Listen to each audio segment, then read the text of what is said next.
Assalamu alaikum wa rahmatullahi ta'ala wa barakatuh. Dear students, welcome to Ilmi Online Academy.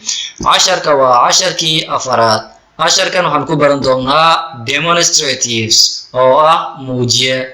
Demonstratives are four in numbers. Muujiyayaasha waa ilaa iyo afar. These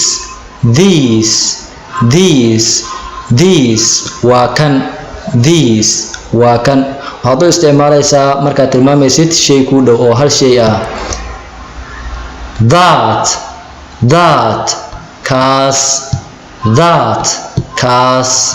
These kan. waxaad u isticmaalaysaa markaad tilmaamaysid hal shay oo ka fog. These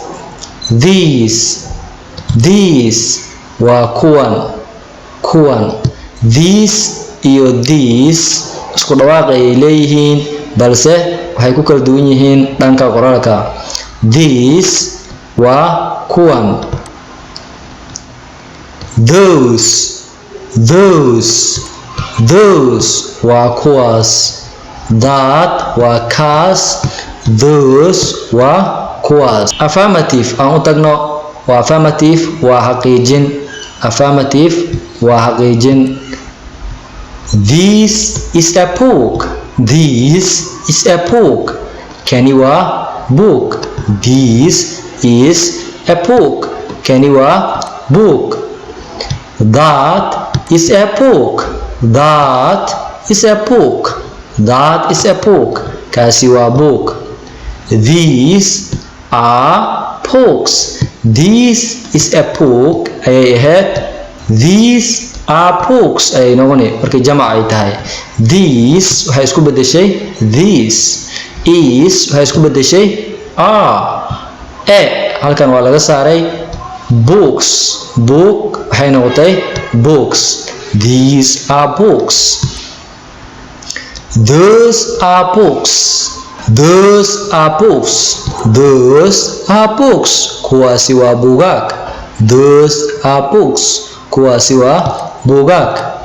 This is a table. Kani waa miis. This is a table. Kani waa miis. That is a table. Kaasi waa miis. These are tables. Kuwani waa miisas. This is a table ayay ahayd. These are tables ayay noqotay.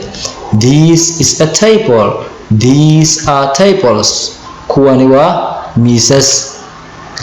Those are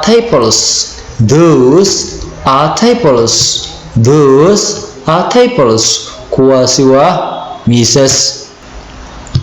This is a telephone. Kani waa telephone. This is a telephone. Kani waa telephone. That is a telephone. Kaasi waa telephone. That is a telephone. Kaasi waa telephone. These are telephones.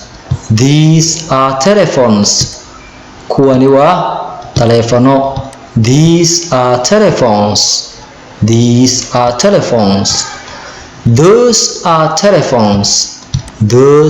telephones. Kuwaasi waa telefono. Those are telephones. Kuwaasi waa telefono.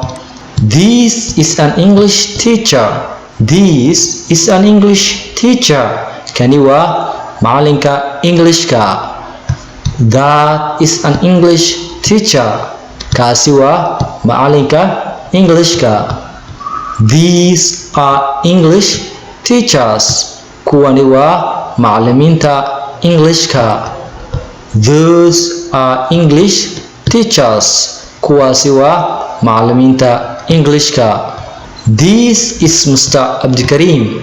Kani waa Mr. Abdikarim. That is Mr. Abdikarim. Kaasi waa Mr. Abdikarim. This is the end of our lesson. See you in the next class. Bye bye.